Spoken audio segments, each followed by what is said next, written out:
Back in the day, the PlayStation 2 was a beast of a console, but even it had its limits, or so we thought. The PS2 had some amazing games, but these open world ones were on another level. Big maps, lots of things to do, and freedom you didn't expect on a console that old. Here are the top 20 PS2 open world games that really pushed the system. Scarface, The World Is Yours.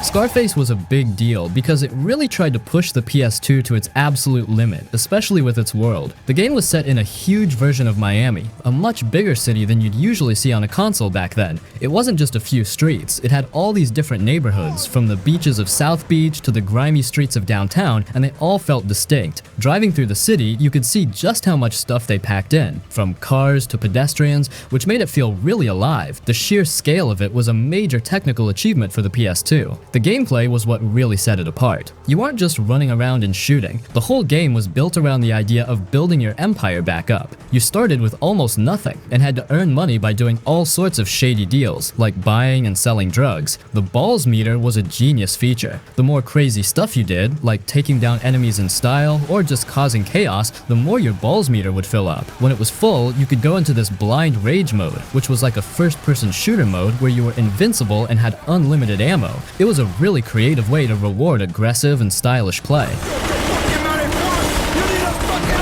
Beyond just the shooting, the game had a lot of other layers. You had to buy fronts for your drug business, manage your reputation with gangs and the police, and even launder your dirty money. This wasn't just a basic action game. It had these management elements that made you feel like you were really running a criminal enterprise. You had to go to a bank to clean your cash, and the more you laundered at once, the bigger the percentage the banker would take, which was a neat little detail. It all added up to a really deep experience that made the world feel like more than just a place to mess around in. It felt like a living, breathing place with its own economy and rules you had to learn. For the PS2, with its limited memory and power, creating an open world with that much detail and so many systems working together was a massive accomplishment.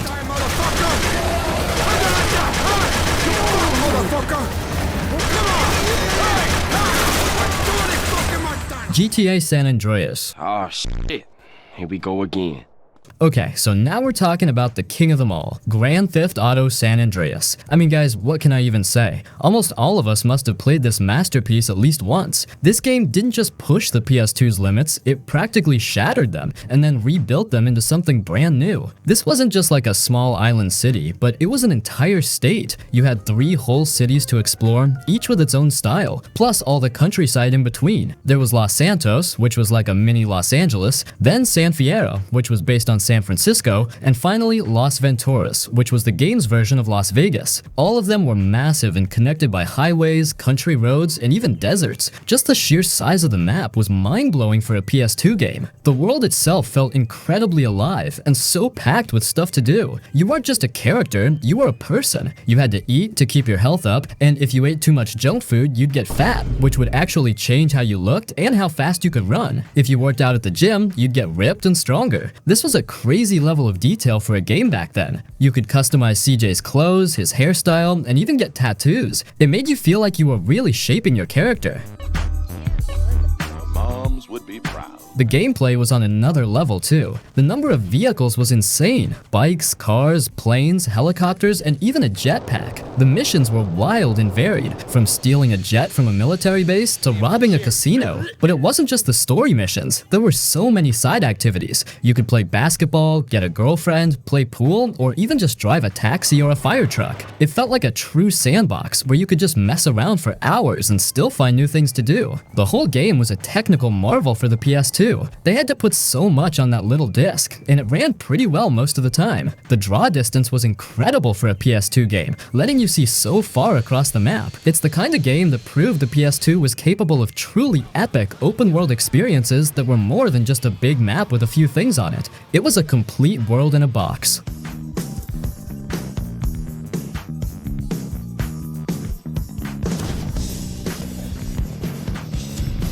Bully.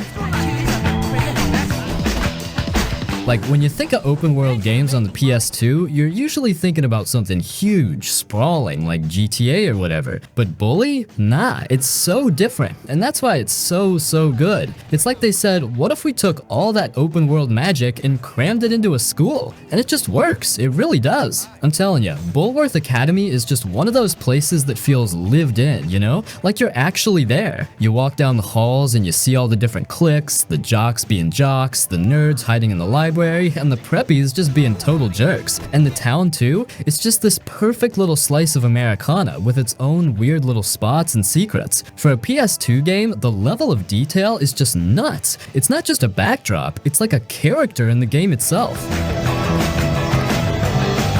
And the gameplay? Well, the gameplay is where it's at. You're not some tough guy with a machine gun. You're a kid, Jimmy Hopkins, and your weapons are like a slingshot, a bag of marbles, and some stink bombs. It's hilarious. The way you get into fights and pull off pranks, it's just so much more satisfying. And I just love that you have to go to classes. Like, how brilliant is that? Every class is a mini game, right? So you're not just running around, you're actually doing stuff, like solving puzzles in chemistry or trying to put a skeleton together in biology. It breaks up the action and makes the world feel so much more believable. Honestly, the whole thing is just a masterpiece of design. The social system, where you have to gain respect from different groups and get to the top of the food chain, it's so clever. You could get into mischief and get sent to detention, or you could ride your bike all over town just causing trouble. It had so many layers and so much personality, and for me, that's what made it truly special. It wasn't just another open world game, it was this weird, wonderful, and totally unique experience. They really pulled a rabbit out of a hat with this one, and it's easily one of the most memorable PS2 games ever.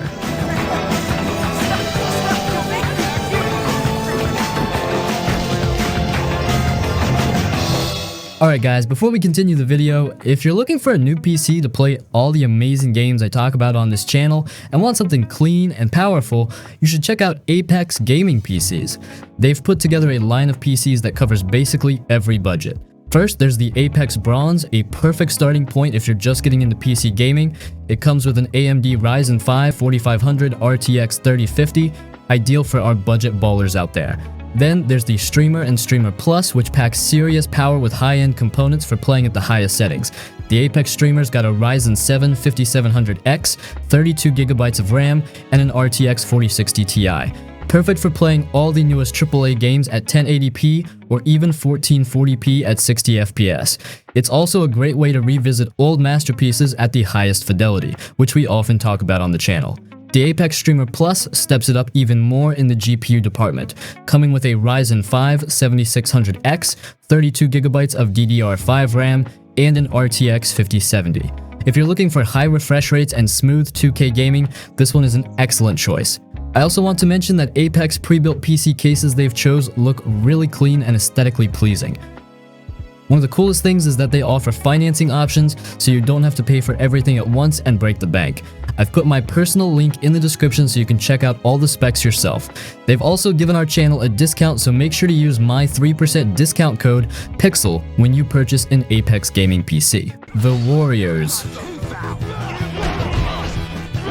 This isn't just a licensed game that got lucky. It's a labor of love that feels like it was made by people who absolutely adored the movie. It's so much more than just a brawler. It's an entire experience, and a perfect example of what the PS2 was capable of when a studio really cared. So the first thing that gets you is the world. It's this incredibly moody, dangerous version of New York City, and they absolutely nail the vibe of the movie. Like, every single street feels like a place you shouldn't be. The whole city is divided into these territories, right? You've got the Turnbull AC's territory, the Baseball Fury section, and each one feels totally different. It's not a sprawling GTA-style sandbox where you just drive for miles and miles. Instead, it's a more focused, tight, and dense world that just feels so incredibly alive and hostile. The open world element is more about exploring these specific, dangerous blocks and finding all the secrets hidden in them, like stashed spray paint cans or muggable civilians. And the gameplay, dude, the gameplay. It's pure, unadulterated street brawling at its finest. The fighting is just so visceral. You're not just button mashing, you're doing these sweet combo moves, and the animations are so gritty and impactful. You can use so much of the environment to your advantage. I'm talking about smashing a guy's head against a car, throwing him through a storefront window, or using a baseball bat on some poor schmuck. But the real magic is how you fight with your crew. You can tell your guys what to do, like, come on, let's go, and they'll get your back. You can even do these awesome two-man team-up moves where you and a buddy just absolutely destroy some poor dude. That sense of teamwork, of having your brothers in arms watching your back, it's what makes the game so special. And the little details, man, they're everywhere. You can mug people for cash, and you can just destroy stuff to train your moves and get stronger. The side missions are all stuff that feels super authentic to the movie, like tagging your crew's name over another gang's tag. It's the kind of game that really pulls you into its universe and makes you believe you're part of this iconic story. They somehow managed to take a 2-hour movie and turn it into this massive, epic game that perfectly captured every ounce of that film's soul. It's just a phenomenal open-world beat-em-up that belongs on any list of PS2 greats. It's a true benchmark for how to do a movie tie-in game right.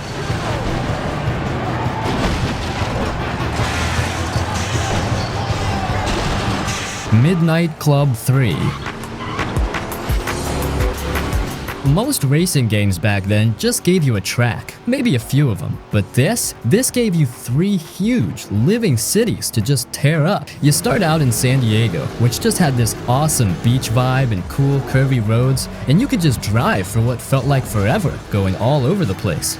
But then you get to Atlanta, and it's a completely different feel. All these huge highways and big city streets. And then there's Detroit, which had this gritty industrial look that was perfect for street racing. It was insane that they squeezed all that detail into one game. The cities felt so alive, with tons of traffic and little shortcuts and alleys to discover. It was a whole playground to mess around in. But here's the thing, the cars were the main event. This game was all about turning your ride into a work of art. The customization was just on another level. You could change every little piece of your car, from the body kit to the spoilers, the rims, the paint, and even the interior. I remember spending so much time just in the garage, messing with the vinyls and trying to get the paint to shine just right. It felt personal. You were racing a car you actually built yourself, and that made every win feel that much better. They had a ton of variety too. You could go for a fast import, a classic American muscle car, a big truck, or even a motorcycle. And the racing itself was just pure arcade fun. The best part? You didn't just pick a race from a menu. You'd be driving around and see another car you wanted to challenge. So you'd just flash your lights at them to start a race. Then it was a mad dash through the city to the finish line. You had to find your own route and know the shortcuts. Every car class had its own special ability too, like Zone, which would slow down time so you could get a perfect corner, or Aggro, which let you ram through traffic without slowing down. It was a chaotic and really fun way to race. Honestly, this game really pushed the PS2's hardware. The draw distance was incredible for a game that was moving so fast, and everything felt so smooth. It's one of those games that just perfectly captured the street racing culture of the time, and is definitely one of the greatest arcade racers ever made.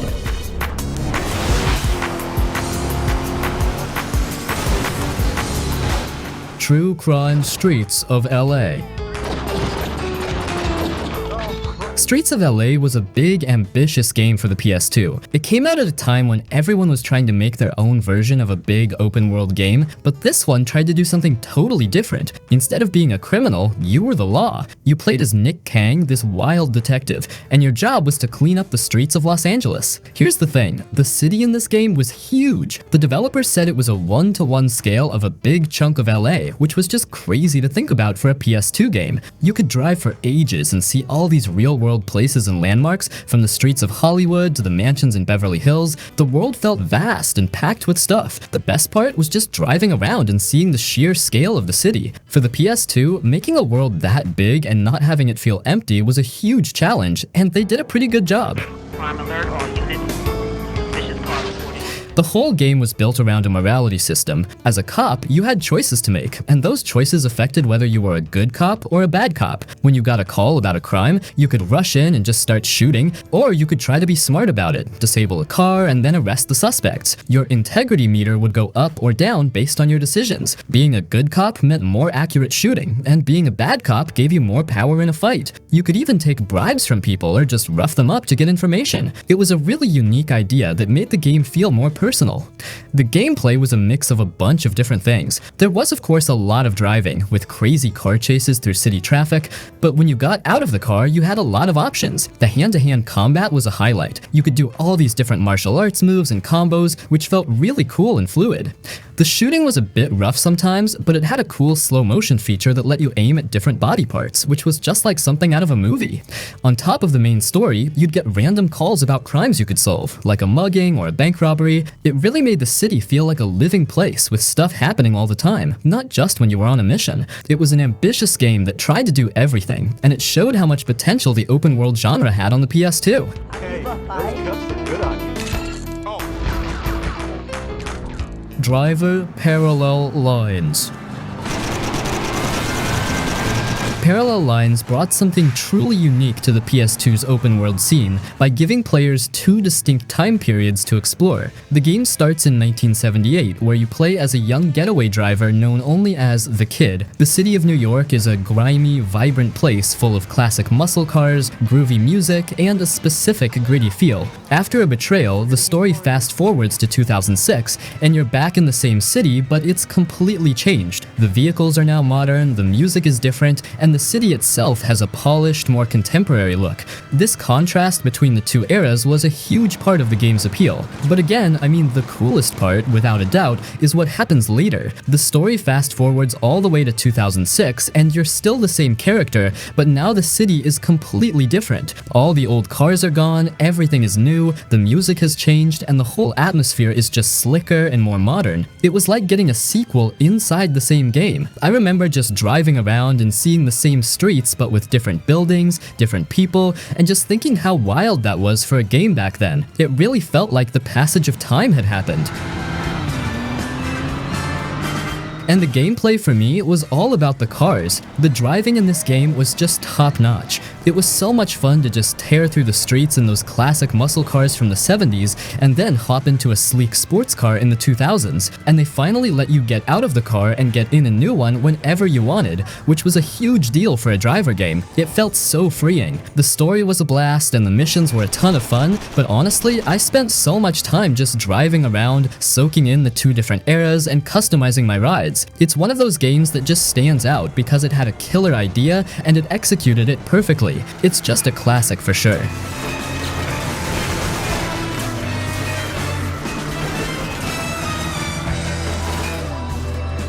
The Godfather. The Godfather game was a whole different animal when it came out.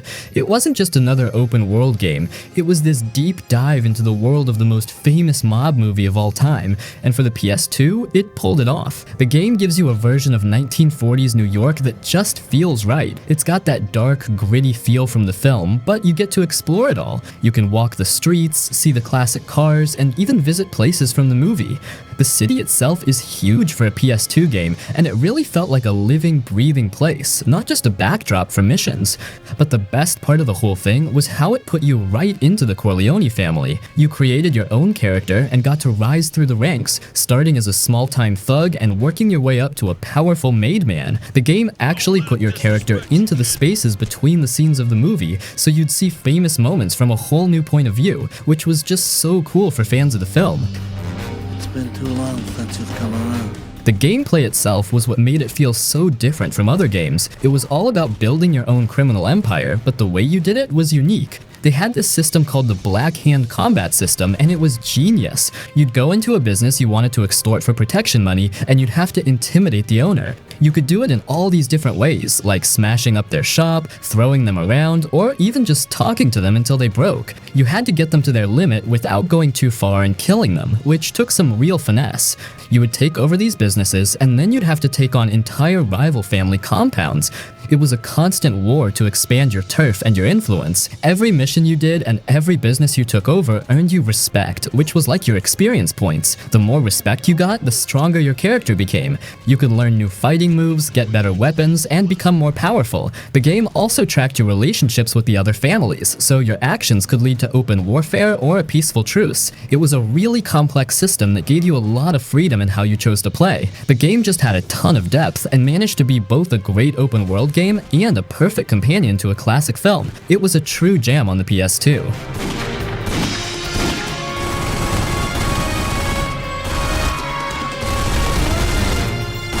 Mafia, the City of Lost Heaven. The first thing you have to get is that this game was not GTA. Not at all. It didn't care about being a wild sandbox. It cared about one thing: telling a killer story in an incredible, realistic world. The City of Lost Heaven felt like a real place, plucked right out of 1930s America. The developers put so much work into the details, from the Art Deco architecture to the clothes people wore and the jazz music that played on the radio. Just driving through the city was an experience in itself. The cars were big, heavy, and a pain to handle, just like they were back then. You felt every gear shift and every corner was a challenge. And the police system? It was famous for being so strict. You couldn't just speed or run a red light without them getting on your tail, which added a whole layer of tension and made the world feel grounded and real. The story itself was just phenomenal. It's told as a flashback, with your character Tommy Angelo, a former taxi driver, telling a detective his life story. You got to live his entire career, from his first few jobs to his rise as a respected made man, and then the fallout that comes with it all. The characters were so well written and the voice acting was top notch. It truly felt like you were a character in a movie like The Godfather or Goodfellas. The missions were cinematic and tied directly to the plot. You weren't just picking up random side quests, you were living a story. The combat was also way more realistic than other games. It was methodical, and you had to use cover and think about every shot, because ammo was limited, and you couldn't just run and gun. That realism, from the driving to the gunfights, is what made the game so special. It was a game that used its open world to build an incredibly immersive and powerful narrative, and it's one of the best examples of a story-driven open world game on the PS2, hands down.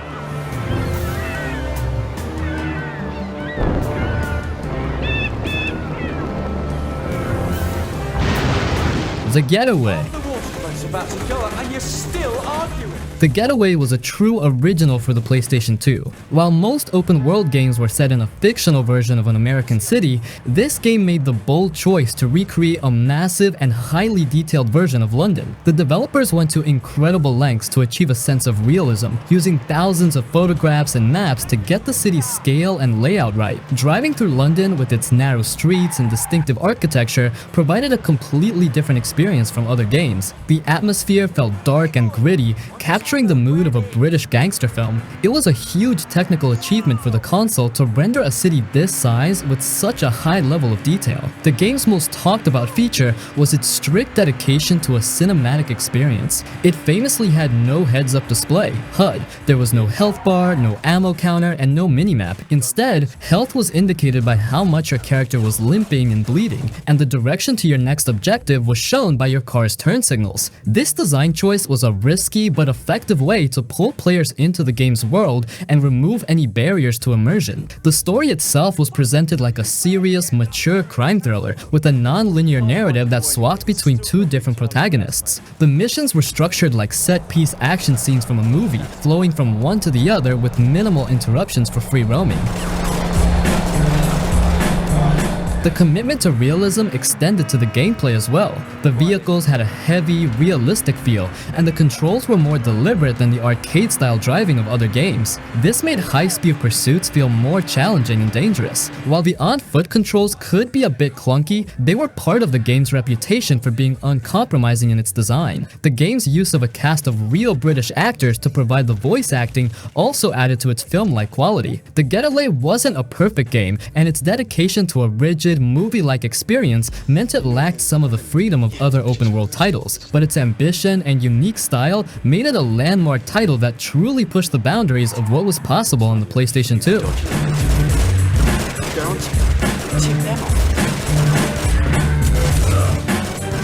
Spider-Man 3.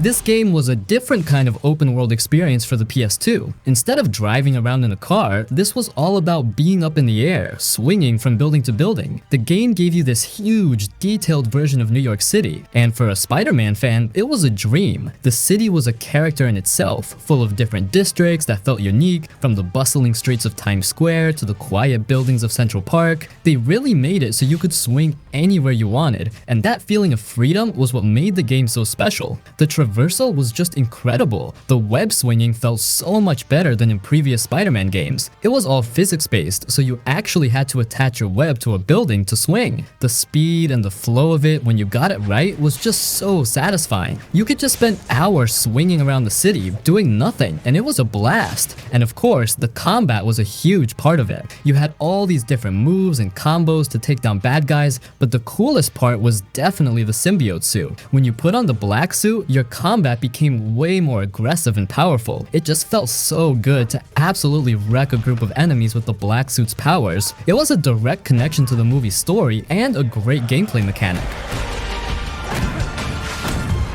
The game did a good job of following the movie's plot, but it also added a ton of its own stuff. There were a bunch of different side missions and random crimes you could stop while swinging around, and a bunch of different gangs that you had to deal with. So even if you knew the movie story by heart, there was still a lot to do. Now, the game had its problems, for sure. It wasn't perfect, and some of the on-foot combat could feel a little clunky. But for a PS2 game, the sheer scale of the city and how much fun it was just to swing through it made it a must-play. It was a huge leap forward for superhero games and a great way to just live out the fantasy of being Spider-Man. It's one of those games you just have to appreciate for how much it did with the hardware.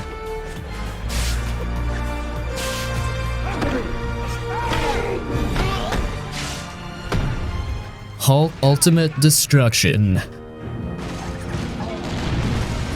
Ultimate Destruction was a game that understood its assignment completely. It wasn't about realism or subtlety, it was about giving players the ultimate fantasy of being the Incredible Hulk. The game's open world, a sprawling desert canyon and a large city, wasn't the biggest on the PS2, but it was arguably the most fun to play in. The entire environment was designed to be your weapon. Almost everything you saw, from cars and streetlights to tanks and even whole buildings, could be picked up, thrown, and smashed to pieces. The sheer scale of the destruction you could cause was a technical marvel for the console, and it made the city feel less like a place and more like a playground for a super-powered rampage. The gameplay was the real star of the show. The combat was fast, fluid, and completely over the top. You had a massive library of moves, from simple punches that sent enemies flying to devastating ground pounds that could crack the pavement. You could grab two cars and use them as boxing gloves, or clap your hands together to create a massive sonic shockwave. But what truly set the game apart was the traversal. There was no boring running. The Hulk could leap huge distances in a single bound, run straight up the side of a skyscraper, and perform a variety of acrobatic feats that made getting around the city a pure joy. This combination of powerful movement and insane combat made you feel truly unstoppable. The game's creators clearly had a deep understanding of the character. The core of the gameplay was built around the rage meter, which filled up as you took damage and dealt it out. Once it was full, you could perform some of the most ridiculous and destructive moves in the game, which perfectly captured the Hulk's explosive temper. The game was also full of fun missions, boss fights against other powerful characters, and a progression system that let you unlock new, even more ridiculous abilities. While some might argue the world wasn't as large as other open world games, its focus on making every inch of it a destructive playground cemented its place as a classic. It was a game that lived up to its name and proved that sometimes less world and more mayhem is a good thing.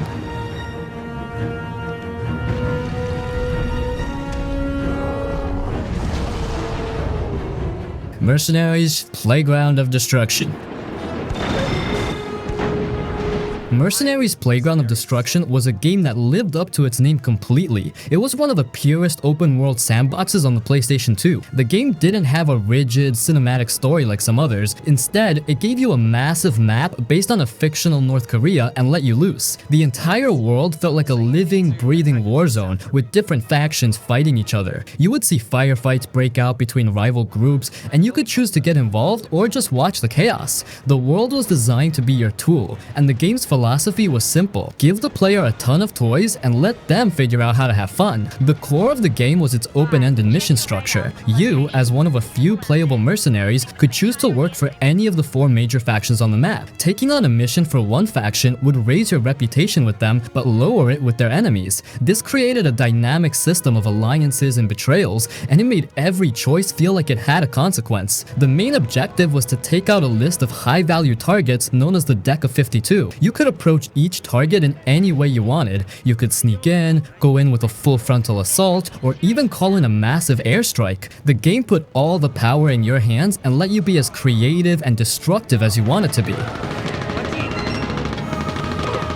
This freedom was made possible by the incredible arsenal at your disposal. You had a massive variety of weapons and, more importantly, a huge selection of vehicles and support options. You could hijack anything you saw, from a simple jeep to a heavy tank or even a helicopter. But the most satisfying part was calling in support. You could bring in everything from a simple supply drop to a massive artillery barrage or even a devastating bunker buster. The game's engine handled the immense amount of on-screen chaos beautifully, with destructible builds and explosive physics that made every single action feel impactful. Mercenaries was a technical marvel for the PS2 and a testament to how fun a game can be when it gives the player complete freedom and a massive amount of destructive power.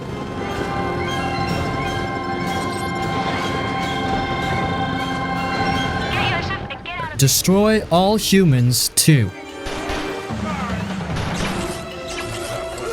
This game for me was just so much more than the first one. The original was awesome, yeah, but it was kind of a small town thing. This one felt like a full-on global invasion. The fact that you got to go to these huge, distinct open worlds, like a parody of Swinging London and a spy movie version of Tokyo, was just mind-blowing on the PS2. They didn't just give you a bigger map, they gave you a whole world with different feels and a ton of different people to mess with. The atmosphere in each city was just so well done, and it felt like you were actually visiting these different places. It was a technical feat for sure, but what really mattered was how fun it was to play in them. And the weapons, oh my gosh, the weapons were just a blast. They gave Crypto so many new tools to play with, and they were all just so ridiculous and awesome. The dislocator gun was my favorite. You'd fire it at a car or a person, and they would just start bouncing around the map like a pinball, causing pure chaos. It was just so satisfying to watch. And the meteor strike,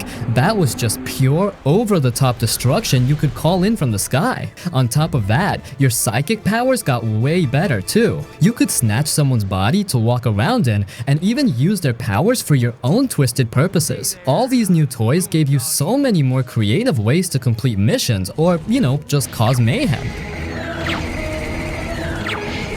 Honestly, the best part for me was the co-op. You and a friend could just team up and absolutely wreck a city together, either on foot or in the saucer, and it was just pure, unadulterated fun. It's so rare to have an open world game like that where you can just jump in with a buddy and cause some destruction. The game's humor was also a huge part of its personality. The satire of the 60s, the spy movies, all of it just made the game a joy to play from start to finish. It wasn't just a fun sandbox, it was a funny, charming, and genuinely great game that improved on the original in every single way, and it's a total classic on the PS2.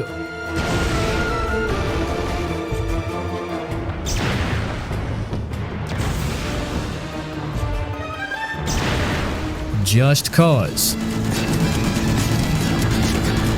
Just Cause was all about one thing: pure, unadulterated freedom and chaos. It came out pretty late in the PS2's life cycle, and it was a total technical show-off. The biggest thing about it was the size of the world. I mean, they claimed it was over 1,000 square kilometers, and when you were playing it, it really felt that big. It was this massive, sprawling tropical paradise with all these different islands, jungles, and small villages. And the best part was that there were almost no loading screens. You could just fly from one end of the map to the other without stopping, and for the PS2, that was just mind-blowing. It really felt like a massive, seamless world to play in. But the gameplay, that's where the magic was. The game gave you two of the most fun traversal tools in any open world game ever: the grappling hook and the parachute. You could grapple onto anything and everything and just launch yourself into the air, and then pop your parachute and glide wherever you wanted. The whole game was built around these two tools. You could use them to hijack helicopters, pull off crazy stunts, or just get from one place to another in the most insane way possible. And all of that led to Chaos, which was the name of the game. The more destruction you caused and the more missions you completed, the higher your Chaos rating would go, which in turn unlocked more missions for you. It was this awesome feedback loop of just blowing stuff up and getting to blow up more stuff.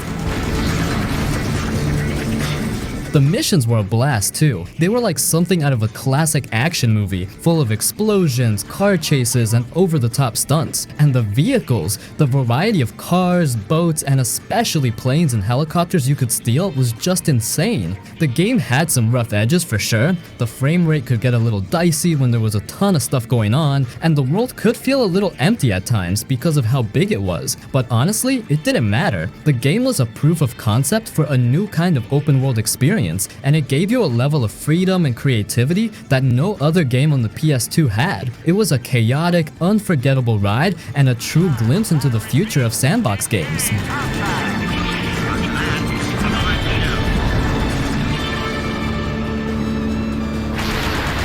Gun 2005.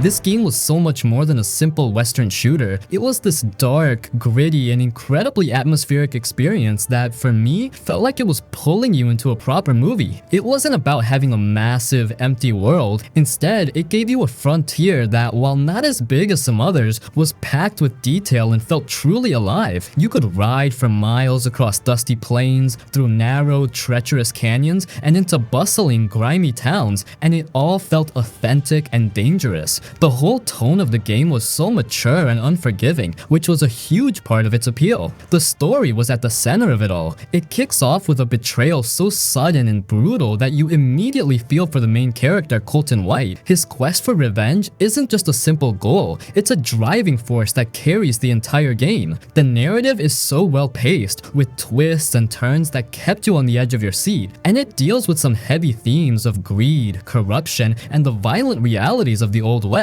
The voice acting was a huge part of this. The cast was filled with big names like Thomas Jane as Colton and Ron Perlman as the villainous Hoodoo Brown, and their performances were just phenomenal. You could feel the grit and the hate in their voices, which made the story feel so much more personal and intense.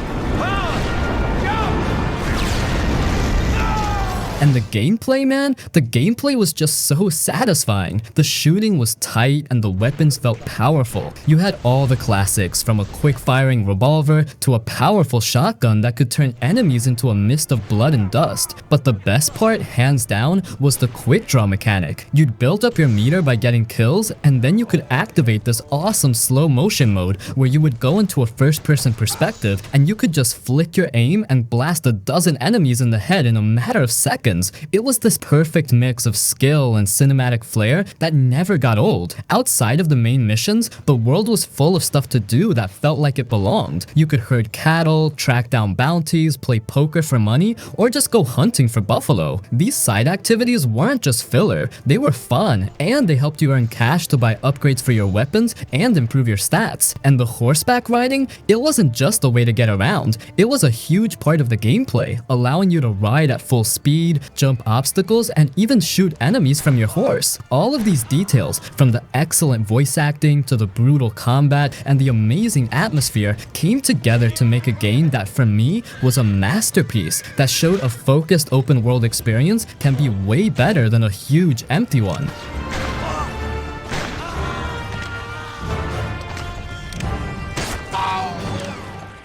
Okami. This game was just an absolute masterpiece. It wasn't an open world game about crime or violence, it was a straight up work of art and a beautiful adventure. The very first thing that hits you is the art style. The entire world, from the characters to the environment, is done in this stunning Japanese watercolor style. It's like a living painting. When you're playing, it's not just a game, it's a visual feast. And the fact that they pulled that off on the PS2 with its limited hardware is just insane. The game starts in this bleak, colorless world that has been corrupted, and as you play, you literally bring color and life back to the world. And watching the grass and trees grow and the sky turn blue felt so incredibly satisfying. It's a game that makes you feel good just by existing in its world. But the gameplay, dude, the gameplay was just so unique and innovative. The core mechanic was the celestial brush. You could freeze the action at any time and use your analog stick to draw on the screen. You could draw a sun to turn it to daytime, a cherry blossom to make a tree bloom, or a line to slice through enemies or solve a puzzle. The way they integrated this drawing mechanic into everything, from combat to puzzles to just bringing life back to the world, was pure genius. It was so much fun and so satisfying to use that it never got old. You played as the sun god Amaterasu in the form of a wolf, and as you went on your journey to restore the world, you'd get new brush techniques and new powers.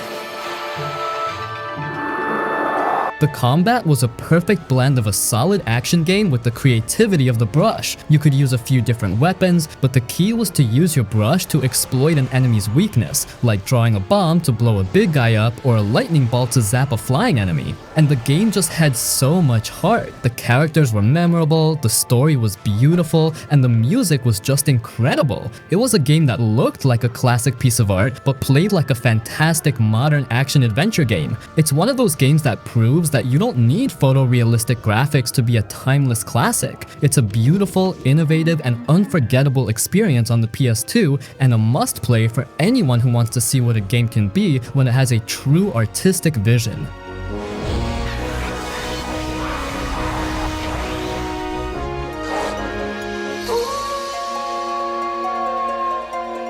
Shadow of the Colossus.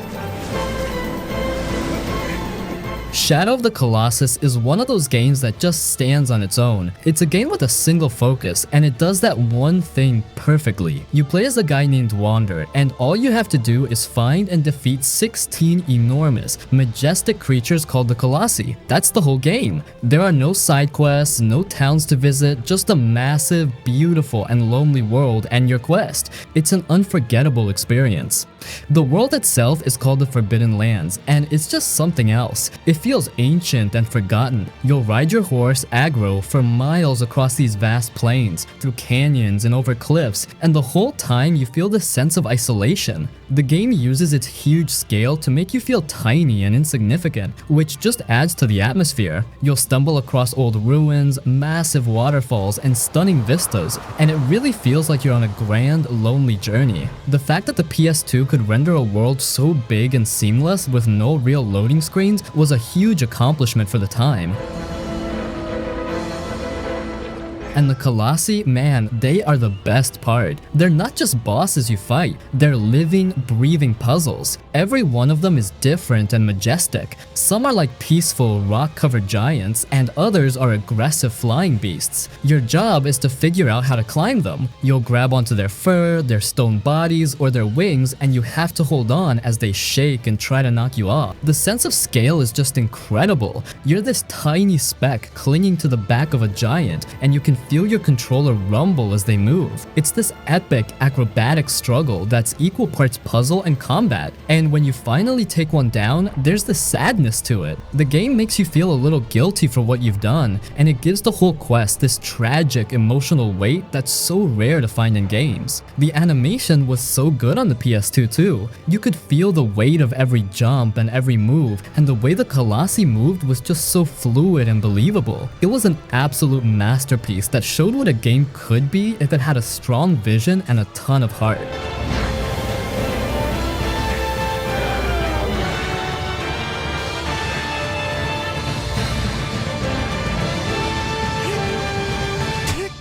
Yakuza II.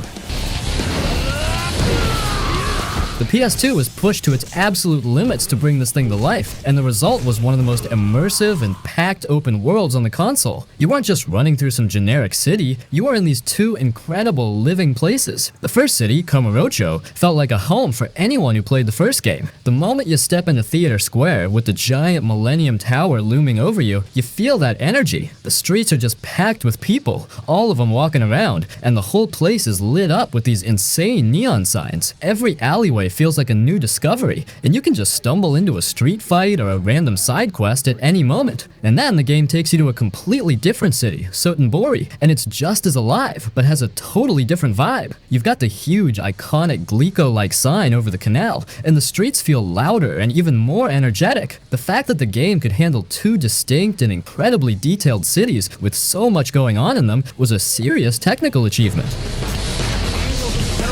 The feeling of these cities being packed isn't just about the number of people either. It's about how every corner feels like it has a purpose. You can go into countless restaurants to grab a bite to eat and boost your health, which makes the world feel more than just a backdrop. There are convenience stores, arcades, and a bunch of other places you can interact with, and the game is constantly throwing stuff at you. You'll be walking down the street and some random gang will try to start a fight, and then right after, someone will call out to you to help with some wild side story. It feels like a real place, you know? It's not an empty sandbox. It's a place that's constantly offering you things to do and people to meet, and that's what makes the entire experience so unforgettable. The developers made a world that was as much a character as Kiryu himself, and it's a huge part of why the game is an all-time classic.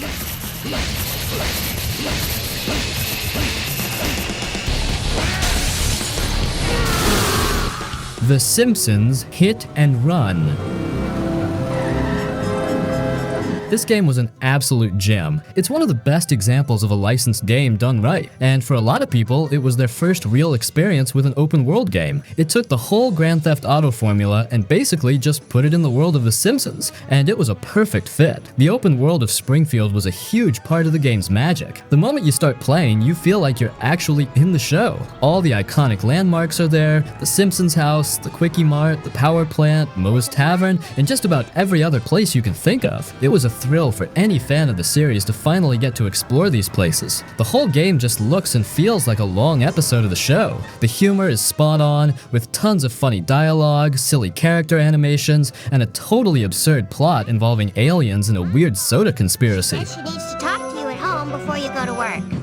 The gameplay was a ton of fun too. The driving was a huge part of it, and it was pure arcade chaos. You could drive as all these different characters and their iconic vehicles, and the driving felt fast and loose, perfect for racing and causing mayhem. The hit and run system was a great non-violent take on the wanted level. If you hit too many things or ran people over, a little meter would fill up, and then you'd be chased by police or other angry characters. It was a great way to add consequences without getting too dark. On foot, the game had simple but fun platforming and combat. The missions were all crazy and creative, just like a cartoon would be, and the game was full of a ton of little things to find and collect that made it feel packed with content. For the PS2, it was a solid technical achievement that gave us a seamless open-world version of Springfield. The game proved that if you blend a popular license with a good core gameplay loop, you can make something that's not just a good licensed game, but a great game, period. It's an unforgettable classic that still holds up.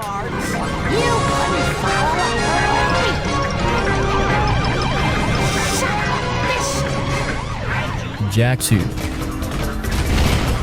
This game was just a huge, shocking turn for a lot of people who played the first one. The first Jak and Daxter was this bright, colorful, happy platformer, and then this game came out and it was a completely different animal. It was a dark, gritty, and surprisingly mature open-world adventure. It was a risky move, but man, it paid off. The world of Haven City was just incredible for the PS2. It was this huge, oppressive, futuristic metropolis with flying vehicles buzzing everywhere. The atmosphere was so much darker than the first game. You always felt like you were in danger, with the city's guards, the Crimson Guard, constantly patrolling the streets and the rooftops. It was a core part of the experience to constantly be on the run from them, and that tension made the game so much more compelling. For a PS2 game, the fact that they created a city of that size with all of its seamless moving traffic and action was a huge technical accomplishment. There was no loading when you entered a building, and the transitions from on-foot combat to driving a vehicle were just perfect. The gameplay changed completely too.